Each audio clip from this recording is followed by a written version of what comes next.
Hi guys, uh, welcome to Musician Live. This is your guitar instructor, Sisa Sambo. If you're new to the channel, please subscribe to the channel and like the content that we share on the channel. So today we are gonna be learning about chord work in praise songs. Or the faster tempo songs that we usually refer to as praise. So it's important to understand that you need to know the progression of the song. I know most of the time praise songs, they seem very easy. They are mostly 1 4 5 songs. So most of the time, especially for local South African or the local gospel. So most of the time we just are good with that. I know it's a simple progression, but there's some things that we also need to understand. Maybe you could be playing a progression on the key of, let's say maybe it's E.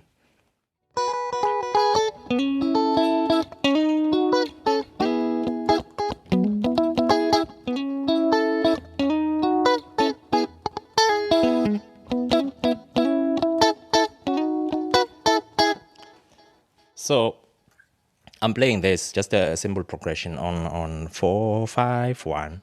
It's just a 4 5 1 progression. So, but there are some elements that I incorporate into the playing. Maybe today we are not focusing on those elements, but really is to understand how we can be able to build a chord work on a praise song. So maybe let's say they request you to play an intro, and most of the time we're used to just playing lines as guitarist instead of playing the chord work. So in that case, you need to be able to play something that will be full in terms of sounding like you are playing your chords, but at the same time have some type of melody to it, or maybe if we can call it a groove. So you have to be very creative with that. So in this case, I was just playing. It's a it's a 1 4 5 back to 1. So I could play straight,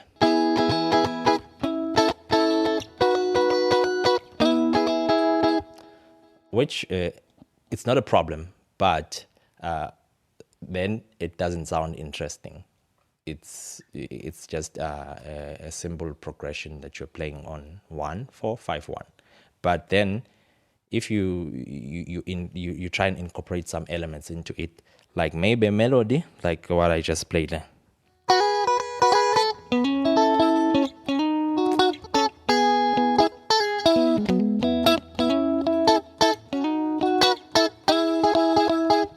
So if you're doing it like that, even if it's just you and the loop, you're good. It can be a good intro, and then maybe the other instruments can follow later on.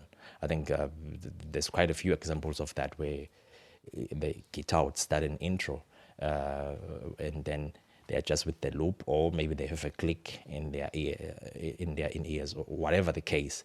But the important thing is to understand, one, the progression, two, understand that you need to incorporate some elements into that playing to make it more interesting, other than to just play the chords as they are. And then it will depend, maybe if you want to continue that same progression, or maybe continue with the chord work somewhere within the song. That is also not a problem, just as long as it feels like it needs to happen. Sometimes you may find that we, in our playing as guitarists, we tend to do things, or we tend to play where we don't need to play, or we want to be heard all the time. But the idea is not to be heard all the time. The idea is to complement what everyone else is playing.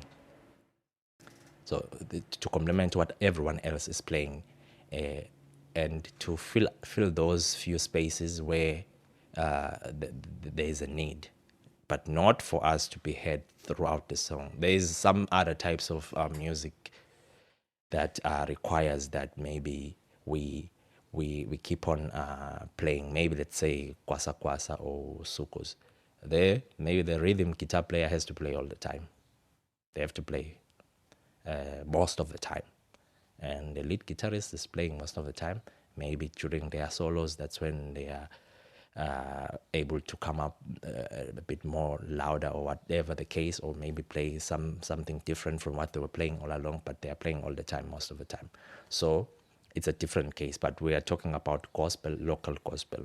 And so there's spaces whereby you need to just keep quiet, or whereby you just maybe be playing maybe muted some muted strums or muted notes.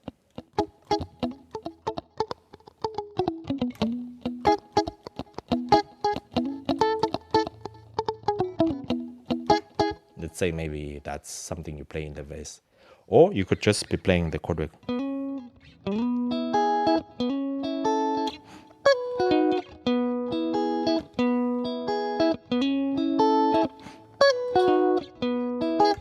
It depends on what really you feel or what comes to mind at that point in time. But obviously, through the rehearsals that you have, you'll be able to figure something out or build something that will be able to complement or to fit into that particular space that you're trying to fill. So, but the one thing that's really important is understanding chord work, understanding that also understanding the voicings. Obviously, it might be very different in some songs. You need to know. Sometimes find that maybe there is a major 7, maybe on the 1 or on the 4. It depends. So you have to understand the voicings as well, with the help of the first keyboard player or whosoever is in charge of directing the music. So guys, I think that's it for today. Thank you for staying until this far. See you in the next lesson.